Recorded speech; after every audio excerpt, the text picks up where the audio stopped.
Hello everyone! We're back with a new story.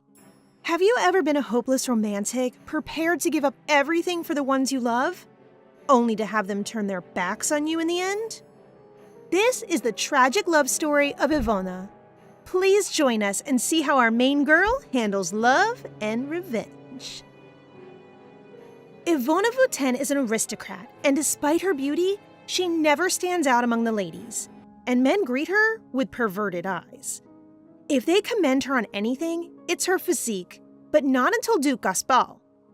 Gaspal is interested in her summoning magic and never looks at her with lust, which makes her heart happy, so she continues to learn how to summon beasts for Gaspal. Because the Parma Empire has only one child, a princess, the emperor must pick between his nephew Gaspal and the Duke Claude of Argentine as the next emperor candidate. Unlike Gaspal, Duke Claude is known as the master of the Holy Sword and is regarded as a genius. This threatens Gaspal, so he uses Ivona and her summoning skills as if they were his own. As a result, people now refer to him as the Golden Summoner, but this never satisfies him since Claude is always one step ahead of him. He forces Ivona to do the experiment that can give enormous amount of mana to help summon high-level beasts, and everyone who tries the experiment dies or suffers terribly. He did not even care about the fact that this could put her in danger. But it is also reported that the demon army is attempting to resurrect their king, so though unsure, she decides to learn the experiment in order to protect the one she loves, her cousin Tristan and Gaspal. In her room, oblivious to the extent of the effect, she casts the spell nonetheless. She's still in her room, bleeding and unable to stand up. Finally, after many failed attempts, she manages to cast the spell that grants her an unimaginable amount of mana. And after looking at herself in the mirror, with her condition, she knows she'll die soon. They're now on the battlefield, and Gaspal merely refers to her as his helper. Her face is bandaged, and people are staring at her with disgust, but it doesn't matter to her as long as she can aid him. After the war, Gaspal is hailed as the hero who saved the world and is given the title of Crown Prince. But that night, she finds out that her cousin and her fiancé, Gaspal, are having an affair. Okay, for those who are confused, her cousin Tristan is a guy. Ivona is crying her heart out as she hears their conversation and realizes they just used her as a tool. Confusion, anger, and shame infiltrate her body, and she can't believe she's given up her life just for this. For them. And just like that, she collapses and dies. But like a dream, she wakes up with no body aches, and when she checks in the mirror, her skin is soft with no pus or spots. Confused by what's happening, she asks one of her maids for the year and discovers that she went back in time, 1 year before she died. She is now trying to assess her situation. Thankfully, her contracts with the Divine Beast are still intact, but has no longer enough mana to summon them, and she's not known for her summoning magic since she's hiding from Gaspal's shadows. She shudders at the thought of her past and promises to never live the same life again. So she plans to get away from Gaspal, and in order to do so, she must cancel their engagement. Suddenly, her attendants enter her room and announce that Baron Gaspal is waiting for her. But unlike before, she's not rushing and takes her time getting ready. She no longer plans to be the same Ivona who was easily swayed when it comes to him, so she makes him wait. While preparing, she wonders if she'll ever waver if Gaspal changes for the better. She doesn't. She no longer desires Gaspal's love. Yes, girl, never again. She then greets Gaspal and does not apologize for making him wait. She's treating him differently now, which irritates him. Nonetheless, he informs her to attend the festival with him and to summon her divine beast to increase his reputation. Gaspal can never summon without her, so she smiles and tells him to take care of it on his own. Gaspal is confused, as Ivona never went against him before and believes he has her under control in a way that she'll never be arrogant around him. But now she's acting differently. He thinks her act won't last because she needs him not only out of love, but also for financial support, so he leaves for the day. Our girl is determined to be treated better this time. Meanwhile, her father is having fun with some young ladies in a bar when suddenly one of his attendants informs him that Gaspal has cut off his finances and that Ivona and the Baron appear to be fighting. He then calls his own daughter a bitch for opposing Gaspal and goes home. Ivona, on the other hand, is in their garden, gathering ingredients for Kiridin's potion. In her past life, it could boost mana, but the potion has never been completed since the war ended, and its use is no longer required. She knows what will happen in a year and intends to use the potion as an alternative to the previous experiments she did. Her father then appears, angrily informing her about the Baron's financial support, and Ivona's naive response makes her father even angrier and ready to slap her. But Tristan, her cousin, the only person who's important to her, intervenes. She then realizes he just always steps in whenever she tries to retaliate and always asks her to understand. Ivona thinks Tristan is the mastermind behind the whole scheme, despite acting all innocent as if he's not guilty. Suddenly, her father cuts in, saying Tristan is also a victim, and with a sad expression, Tristan confirms this. This is just the perfect time for Ivona to prove him wrong. She summons Arsla, which surprises them since she should not be able to do so at this time. And using the beast's power, she reveals when Gaspal and Tristan met and when he received all the gifts. She then acts all sad, saying that the reason that Gaspal and her are fighting is all because of Tristan, making her father angry.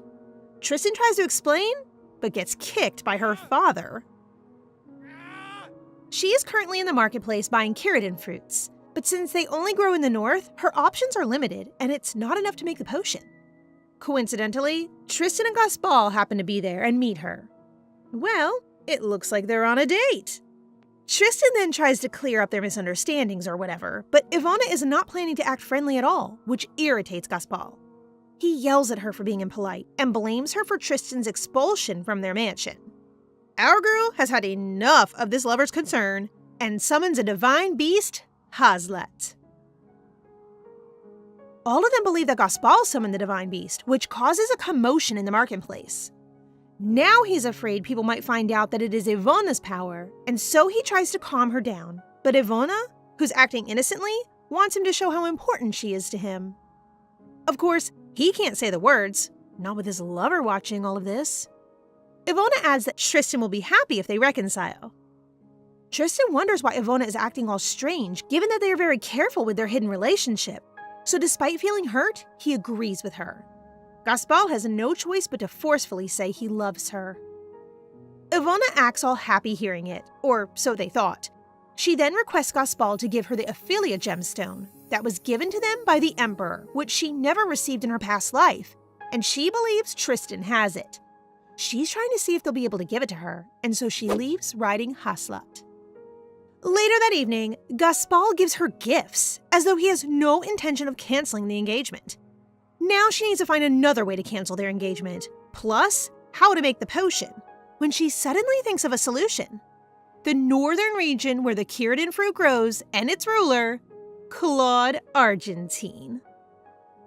The people in the Parama Empire mock Claude Argentine as the imperfect duke, for they believe that unmarried people are considered imperfect, since he doesn't have a fiancé even at the age of 25. In her previous life, she accidentally knew the reason behind it. They were once on a battlefield, and when she was trying to hide from everybody in the forest, she happened to see and hear the Duke declare that love is difficult and burdensome. Unlike other soldiers who meet girls and then leave, she senses that the Duke respects other people's feelings, though he is not that friendly. During the war, she remembers that only Duke Argentine helped her. He's the only person who treats her with care when everybody tries to avoid her. She sees the difference between Gaspal, who treats her like a tool. Maybe if she marries Duke Argentine, she'll be treated more humanely.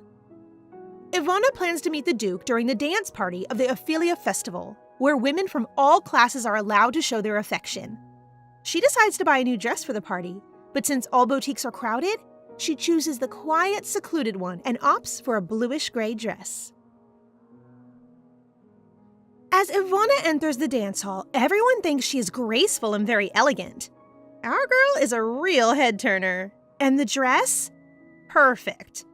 She tries to look for the Duke, but finds out that he is surrounded by other nobles. And while waiting for a chance to talk to him, she overhears some people praise him for his skills, while others insult him.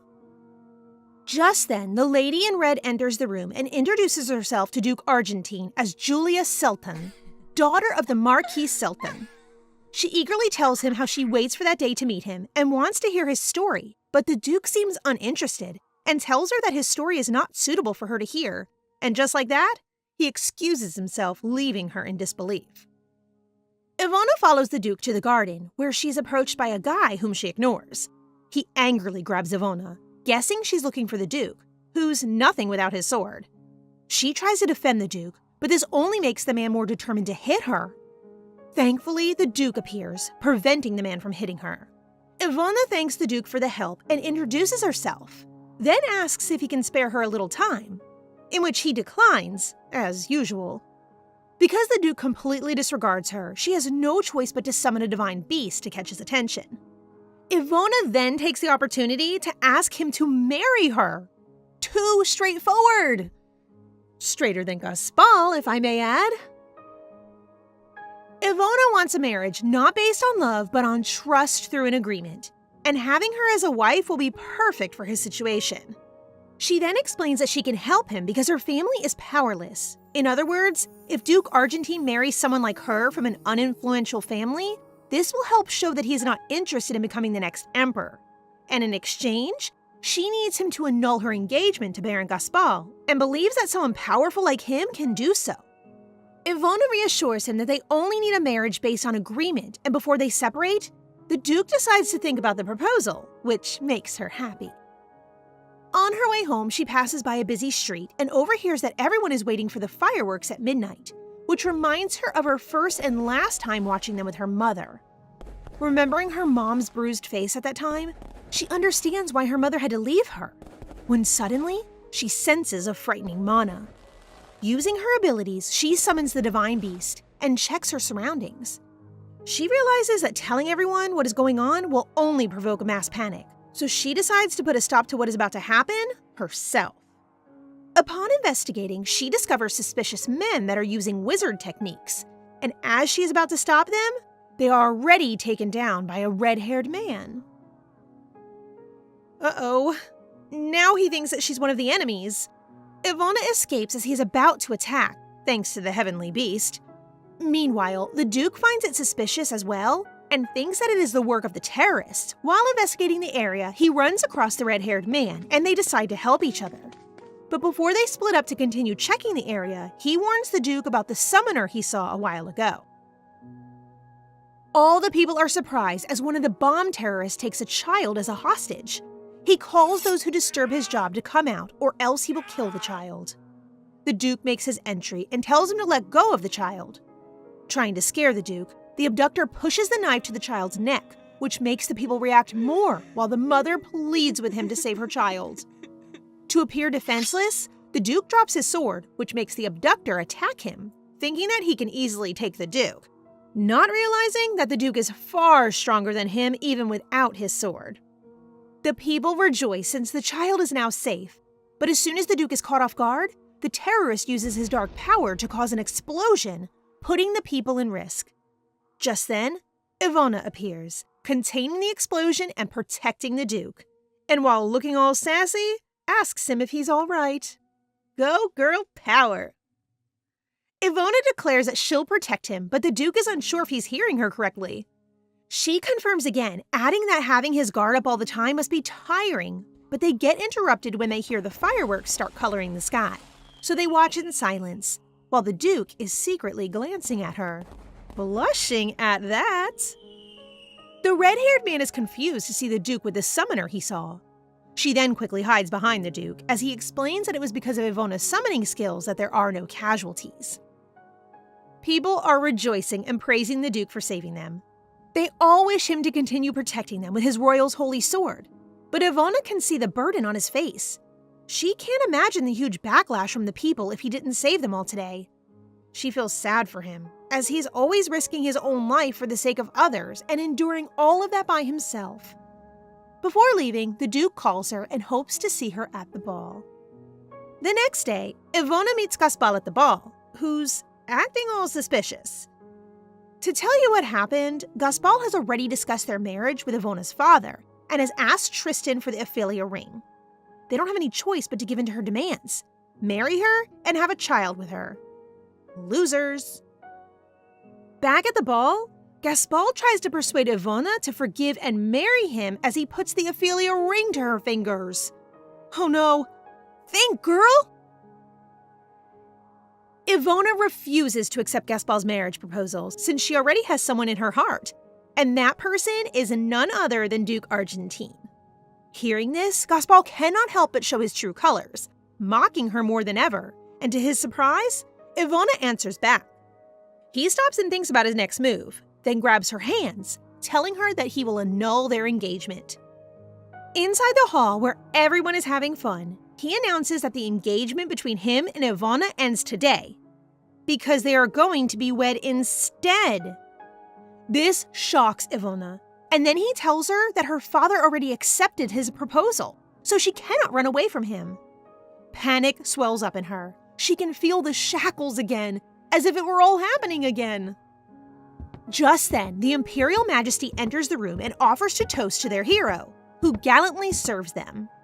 The Duke glances at her as he steps forward to the Emperor. The Emperor informs him that he will grant whatever he wishes, so he requests to marry Ivona Vutin.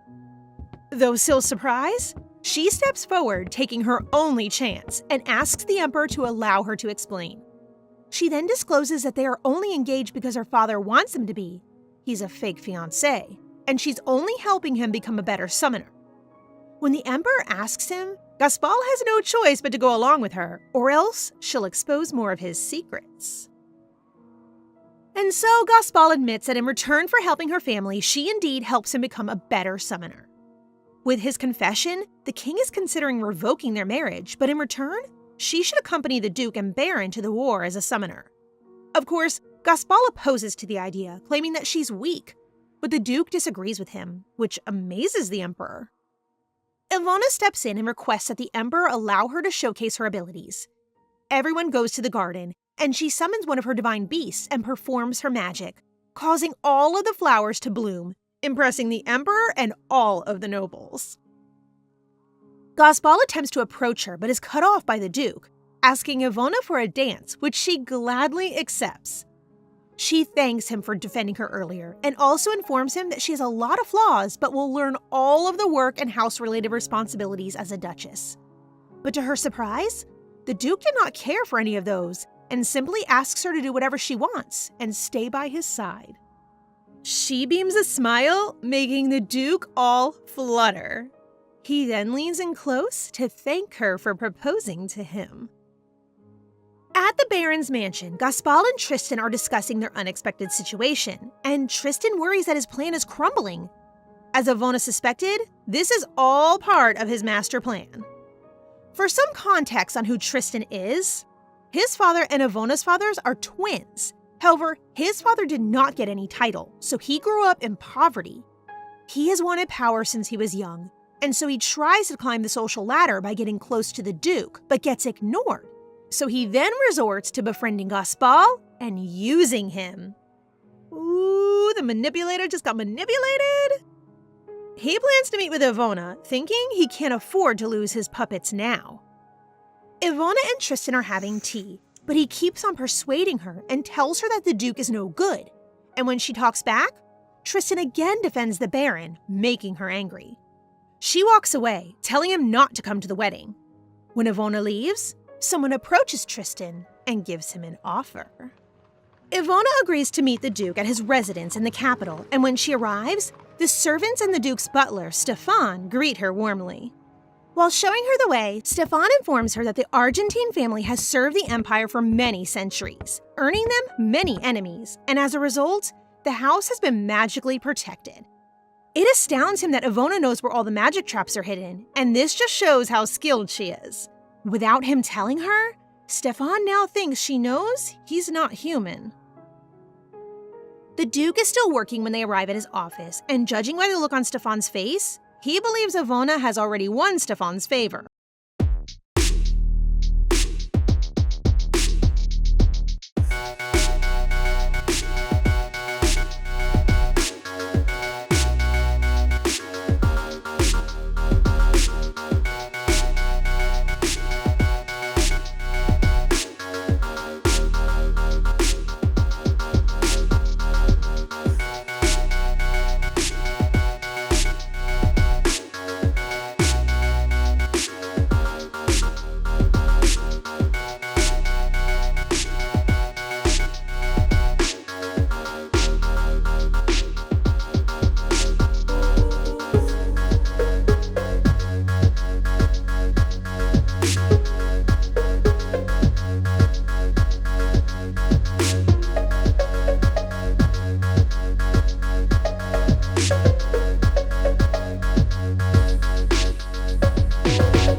but it looks like she's mistaken, as she was informed that every year the Duke always comes back late. When the doors suddenly open, the Duke appears, much to everyone's surprise. And without greeting anyone, the Duke just walks directly to Ivona, comments on how tired she looks, and asks her to join him to eat. As soon as they leave, the ladies begin discussing how lovely the two look. While Ivona and the Duke are eating, he notices how she's loving the food and gladly informs her that the chef's brother is working for him in the north, which makes her eager to go there and eat. The Duke's interest in Ivona seems to be growing, and so he asks to know more about her, since she never talks about her life. Ivona, on the other hand, is not ready to tell him about her situation, and the question makes her anxious. But to her surprise, the Duke just randomly asks why she didn't pierce her ears. And so they talk about it with ease, and then the Duke suggests having her ears pierced by him. They are now in the Empire's best jewelry shop, and the Duke appears to have already ordered an earring for her. A man with a plan. Love it. He then carefully pierced her earring, making her all nervous. The Duke also explains that her earring, when infused with mana, can change shape and be used as a communication device. Ivona is surprised that the Duke gives his present so much effort, but she wonders what he would have done if she refused to have her ear pierced. And to her surprise, the Duke tells her that he doesn't want to force her to do anything, making her anxious as no one ever treats her nicely like him. Before going back, the Duke notices how cautious she seems after receiving his gift and wonders if the Baron has never given her gifts before, which would explain why she appears uneasy. And so she explains what a jerk the Baron is. Upon hearing it, the Duke professes that even though they are only in an agreement-based marriage, he will never treat her badly and would want to give her the best, so she should not refuse anything from him. At the banquet, all of the invited nobles are now celebrating the Crown Princess's birthday, and as per the Empire's tradition, the princess will choose one handkerchief that the ladies embroidered. But to everyone's dismay, she chooses the one Ivona made. The princess then calls for the pair to come forward and mentions that she wants to speak with Ivona regarding her summoning skill. While unsure how to answer, the princess asks the Duke for permission to lend Ivona to her. But the Duke, being the gentleman that he is, tells the princess that it is his fiancée's decision to make. This gives Ivona courage to speak, and the princess gladly accepts to be Ivona's pen pal. After that, they continue the celebration when Ivona notices Lady Selton going out of the party, and as much as she wants to speak with her, the other nobles start surrounding them, praising her embroidery skills while mocking Lady Selton. And this doesn't sound right to Ivona. They were stunned when she voiced out that she was lucky to be selected, but that's not a reason to start insulting the lady. Somewhere outside the palace, Lady Selton cries, thinking it's all over for her, as she feels humiliated after being beaten at what she does best, when two drunk nobles try to hit on her. Rather than fighting back, she worries that rejecting them and getting angry at them will start a rumor, reducing her chances of being married. Luckily, the men are thrown into the water. Lady Selton thinks Ivona is the one who helped her, and instead of being thankful, she thinks Ivona did it to disgrace her again, but she's nowhere to be seen. All her life, she dedicated herself to being a perfect lady and followed all the rules. But Ivona is different. She does what she wants, and this somehow managed to open something in her. Now she wonders if she'll be able to do the same. It looks like we're out of the mean girl trope. Love it. Meanwhile, Ivona is now walking together with Lady Pemgrin, who helped her hide from Lady Selton, and they begin talking about summoning magic, something the lady is interested in. One morning, when Ivona gets ready to leave, her father stops her and tells her that he should be included in all of the preparation with the Duke. We all know he'll just try to use the Duke, so Ivona firmly declines, resulting in an argument. Her father flinches, unable to hit her. He sees something has changed in her, and Ivona tells him to forget her as she walks away. She is now at the Duke's residence, and she informs him that she'll be leaving her family and her father will not be attending their wedding. The Duke senses something has happened but did not pry, and simply asks her for her plan. Since Ivona doesn't have a place to stay, the Duke decides to bring her to the best and most famous hotel. It amazes her how beautiful the hotel is. The hotel personnel are shocked to learn who they are, so they give them the Emperor's suite to stay in. Later that night, as she is eating her dinner, Ivona can sense something is wrong because all the servants are attentive to her. The chef even worries if she likes the food. And as she wanders through the hotel, she finds it strange that she has not encountered a single guest. The staff even redecorated the interior to her preferences. Little did she know that the Duke had planned to buy the entire hotel for her and instructed the hotel staff to keep it a secret. He really wants her to be comfortable in any way. Gosh, where can I find a guy like him? On their wedding day, while waiting for Ivona, Stefan comments on how good the Duke looks in his new suit. Are you kidding? Slicked back hair and a white and blue suit? Stefan needs a raise. Meanwhile, Ivona's carriage arrives, and as he opens the door for her, he is astounded to see his gorgeous wife in her wedding dress. Pretty? Okay, the designer needs a raise as well. The Duke is still in a trance, so Ivona had to call him several times before he answered. He still can't believe how beautiful his bride is, and as they make their way to the church, can't help but stare at his bride in awe again and again. Ivona assumes that his strange behavior is because he's tired and proceeds to tell her groom that he looks beautiful too. They both look perfect as they walk along the aisle. The Emperor himself executed the ceremony for them, surprising the people. The Duke feels more nervous when Ivona asks him if he brought the hotel where she stayed, and when the Emperor asked the pledge, the Duke sincerely answered yes. Meanwhile, Ivona feels like this is all a dream. She met a tragic end in her previous life and vowed she would never let herself become close to another person again. But here she is again with Claude Argentine, and perhaps she can put her trust in him, and so wholeheartedly she answers, "I do." And they kiss as husband and wife. They prepare to leave after the ceremony, unaware that from afar, Tristan, Gaspal, and a mysterious lady are watching them. When they reach the Palace of Argentine, Ivona feels exhausted after a long journey and lays on a bed when one of her maids asks her if she's ready. Of course, they have to act all lovey-dovey or else everyone will get suspicious. So that night, she went to the Duke's room. Shy to show her nightgown, she wraps herself with the blanket as she lays down on the bed. The Duke gets closer to her. And it's not what you think, guys. He simply arranges her blanket. She then notices the food and wine beside the bed and asks him if she can eat some. And since she's all wrapped up, the Duke feeds her himself. This is too cute. She laughs because she thinks sometimes the Duke is adorably strange. The Duke then requests that she call him by his name and asks if he can do the same to her as well. For a moment, they feel awkward. But Ivona complies and calls his name for the first time. And he answers back, calling her name too. The progress. While she sleeps, the Duke stares at her and tucks her blanket in as he says goodnight.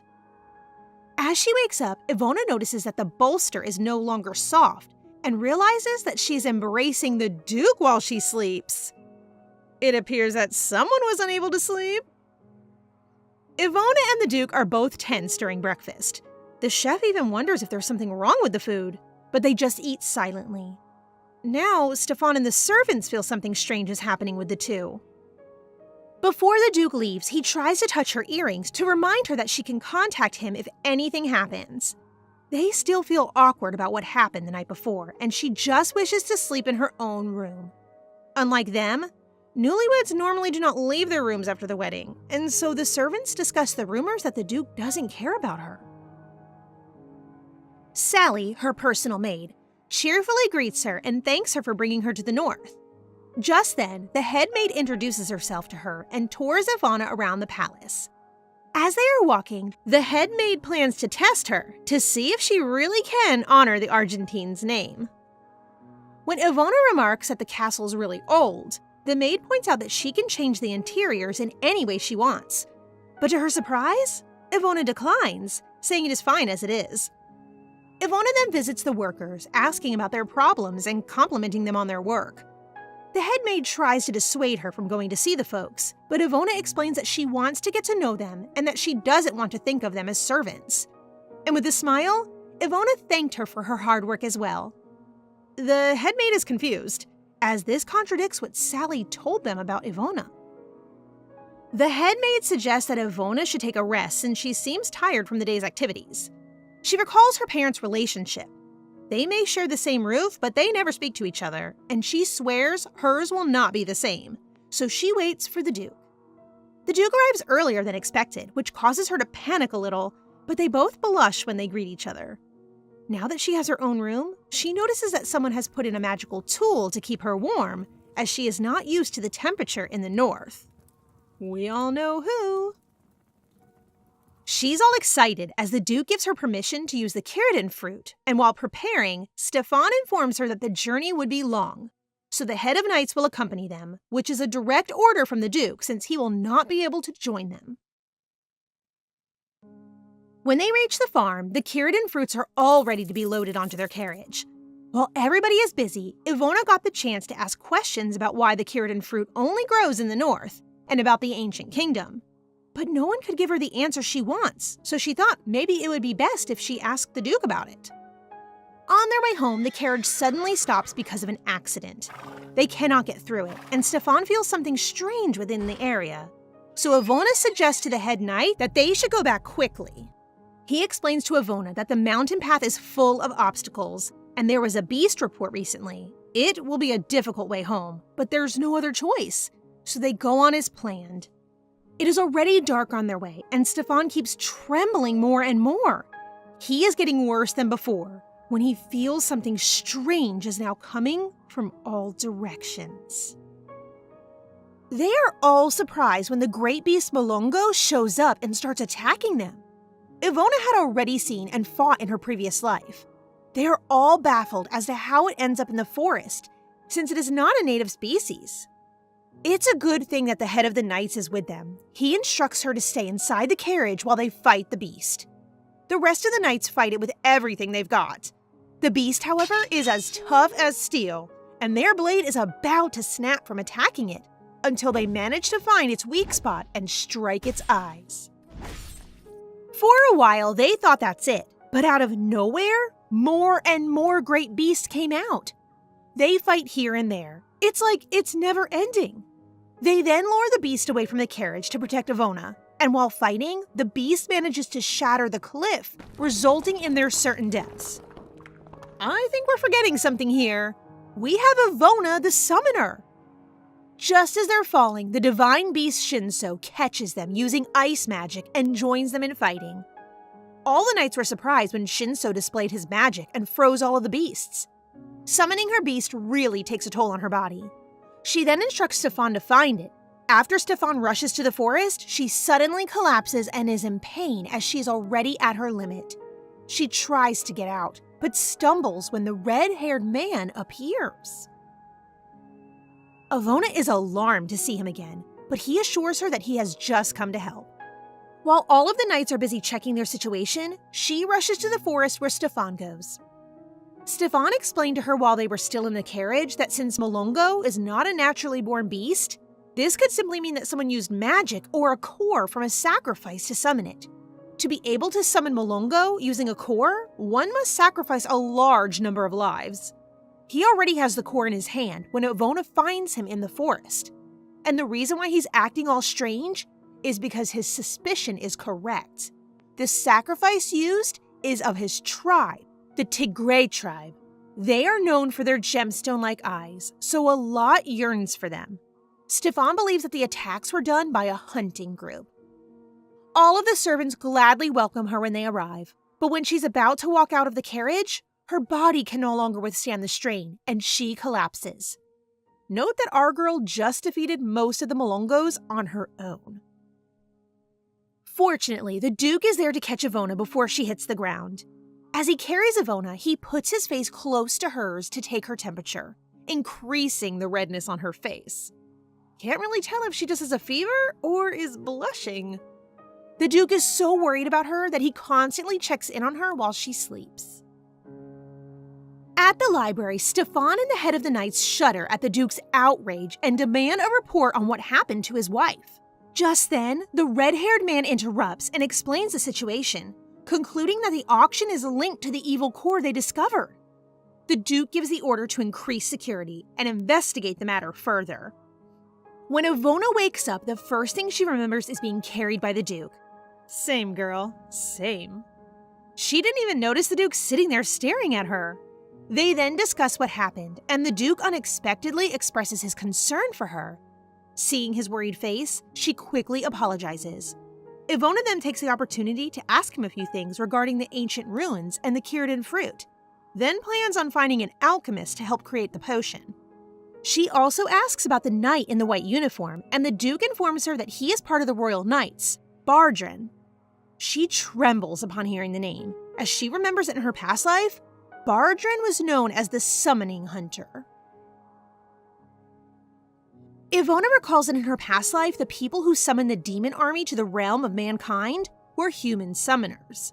Because of their frustration, the people wanted all summoners executed except those who are well known, and Bardran was the knight who slaughtered hundreds of them. Ivona thinks that although all of those are not yet happening, he already seems to have a negative attitude towards summoners. The Duke becomes concerned again when he notices Ivona's reaction, but she continues on asking why a holy knight like Bardran is here, and he explains that they are exchanging information. He then makes her recall the bombing incident and informs her that the terrorists who planted the explosives were all caught, but all died in a strange way. They believe that there is a connection between the auction house and terrorism. Ivona wants to be a part of the investigation because, as the Duchess, she feels responsible for the people of Argentine. He declines since she is still recovering, but eventually gives in. Our girl is persistent, but they will have to do it together. While getting some fresh air, Bardran approaches her and mentions that he is Lillian Famegreen's cousin. He talks about how much his cousin really likes her, but warns her to keep her distance since she's a summoner. Surprised by what he said, she asks him why he dislikes summoners. He then explains bluntly that he can't trust their powers. Bardran wants her to stay out of the auction house operation and adds that it is dangerous. Ivona is left alone and is still thinking about Lady Famegreen. She remembers how interested the lady is in summoning magic and plans to help her, but she worries that this could end up hurting the lady in the end because of Bardran. She almost gave in to her emotions, but not anymore, and she won't sit back when that happens. Meanwhile, at the auction house, the chief in charge is happy for the good results of the business, when suddenly, a mysterious lady appears, strangles him without using hands, and notifies him that the Molongos he let loose attacked the Duchess. While catching his breath, he explained that he only followed her orders to get rid of the wagons carrying Círdan fruits and has no idea that the Duchess is there. She coldly states that if the Duke really does love his wife, as the rumors suggest, he may intervene in the auction business. She then gives him another core in case they come. Before going to the auction, the Duke and the head of the Knights brief Ivona about the auction house and that they need to stand out to be able to meet the auction's chief. When they enter, the Duke feels it's also a good time since he wants to give her gifts. She tries to explain that she has enough and nearly messes up calling his real name. They start calling each other by endearment to avoid getting caught, and both like it.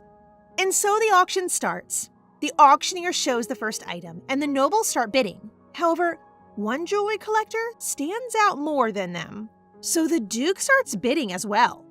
From 20 million to 30 million and up to 40 million gold, he outbids the jewelry collector every time and in every item, while Bardran is having fun witnessing this. They are really standing out now. Meanwhile, Ivona worries as the Duke keeps buying everything. And to his defense, these are his gifts for her and he simply forgot about the price. My husband. Oh, sorry, Ivona's, I mean. Then the auctioneer shows the last item and explains that it can absorb magic. But people are not interested in it since it's out of trend. However, not Ivona. The Duke notices how her reaction changes and asks if she's okay. She is confused as to why her mother's brooch is being auctioned off. Her mother's brooch has been passed down through the family for generations. Her mother takes very good care of it, careful enough not to wear it, so it really puzzles her why she sold it or what happened to her. The Duke then holds her hand and asks if there's anything wrong with the brooch, to which she responds that it is something important to her. And without hesitation, the Duke bids the highest for the brooch, which shocks everyone.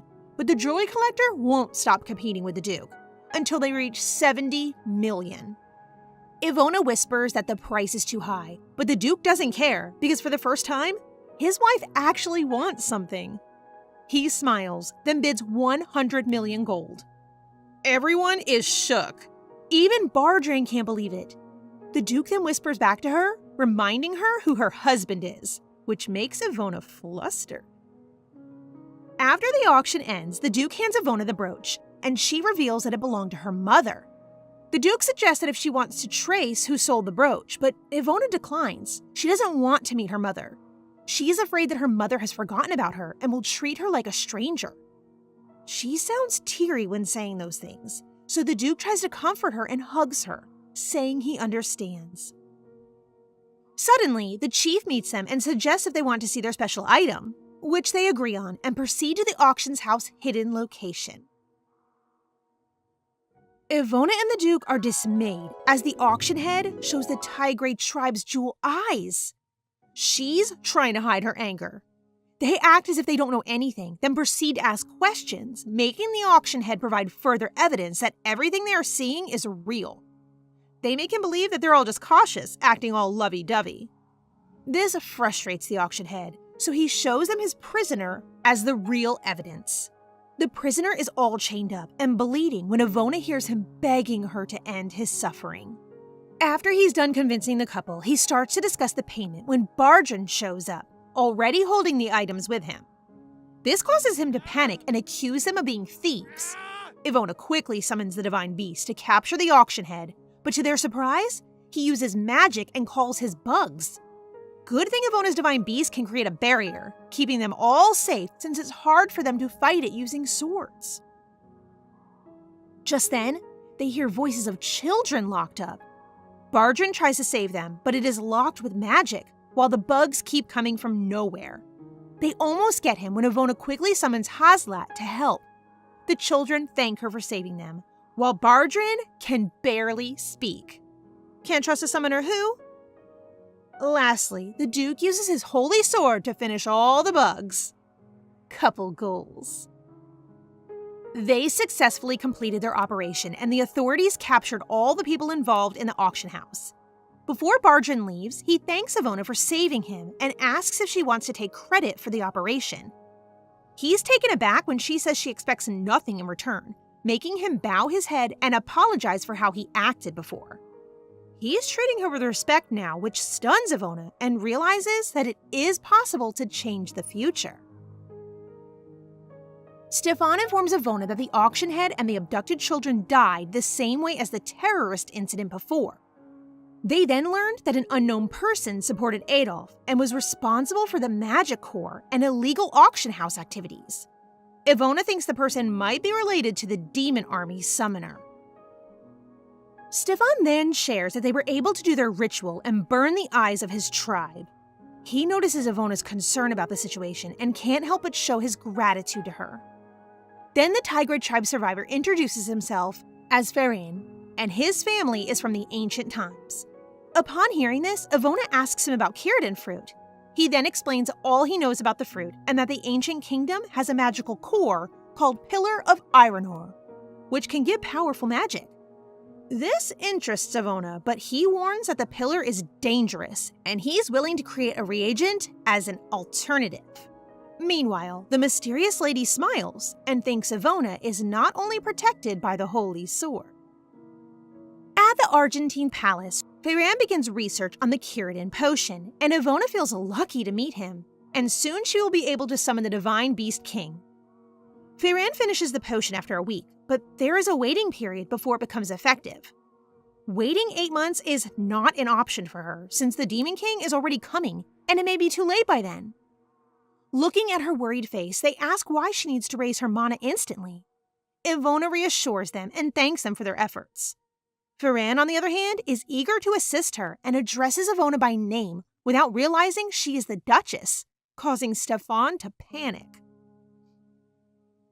At that moment, the Duke appears and sternly warns him to address his wife properly.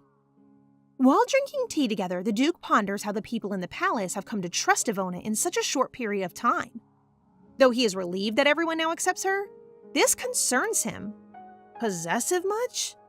Ivona then asks the Duke about the ancient rune, and asks for his permission to go there and conduct her research, as it may be related to the Kiridan fruit and maybe it can help her mana. This worries the Duke, but he never questions her and decides that they will go together. Inside Ivona's room, Sally and Matilda are debating what clothing to pack for the Duchess. Ivona notices Sally's strange attitude lately and thinks there is something wrong. Ivona and the Duke arrive at the ancient ruins. While they are walking, Ivona mentions why no one addresses him by his first name. He then shares that, other than her, no one else calls him by name, and that even his parents only address him by his title. He then tells her that she's the person he trusts the most, which makes her flutter. When they enter the palace, she senses the flow of mana, and then Claude informs her that he did not see the pillars when he visited the place when he was 6 years old. Ivona, curious as to why a young duke would go to such a dangerous place, asks for his reason before gargoyles attack them. She then summons her divine beast, but more gargoyles keep on coming, and this time she fights without using too much mana to prevent herself from fainting again. Seeing how well Ivona can fight, the Duke realizes that she has a lot of hands-on experience. With their powers together, all the gargoyles are down. As they are walking again, she feels like he was about to mention something about his family before they got attacked. She doesn't know much about his family other than the fact that they passed away. During the night, they set a campfire and prepared their dinner. While eating, the Duke notices how sleepy Ivona is and suggests that she rest first. Ivona asks the Duke to sleep as well, but he insists on being on guard. When she's about to go to sleep, she thinks back on the Duke's kindness and the times he has helped her in the past. The Duke sees that Ivona has fallen asleep and asks Hazlet to return so Ivona can sleep soundly and reassure the beast that he'll keep his master safe. He then goes off to fight the high-level magic soldiers alone. It's already morning when Ivona wakes up, and she immediately worries if anything has happened.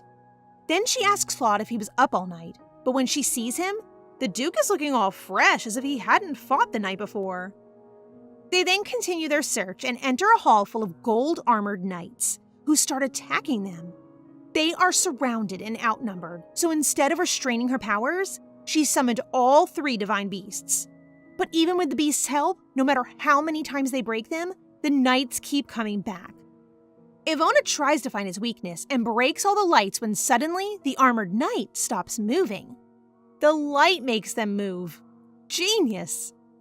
Now her next problem is that it's dark and she can't see clearly, but the Duke claims to have good eyesight and single-handedly carries Ivona. Double genius. Even the divine beasts are flustered by this. They then reach the place where the Pillar of Iron Ore stands. The Duke warns that there's something strange with the mana, so they have to be careful when Ivona walks off and touches it. She feels the huge amount of mana inside it, when suddenly it shows her the pillar's memories and gives out a warning to whoever desires it. Only destruction awaits. She understands what it means, but she needs the power to stop the Demon King. No, scratch that. To make Gaspal and Tristan's lives miserable. After saying those in her mind, the pillar suddenly glows, decreasing her mana. The Duke tries to stop it and attacks it with his sword, but his powers have no effect on it. He panics and runs towards Ivona, shouting her name, when suddenly, the pillar shows him his true feelings, how unhappy he is with all of his achievements, and how that changes when he meets Ivona. He wants nothing but her happiness.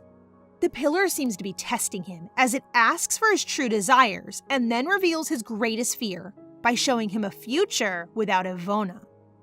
He sees people cheering for him and saving the world, but that doesn't make him happy because the person he wants to protect the most and who means the most to him is Ivona. He somehow snaps out of it, but dark energy is now radiating out of him. He approaches the pillar, touches it, and it disappears, then carries Ivona out. Even the Duke can't explain what power he just released.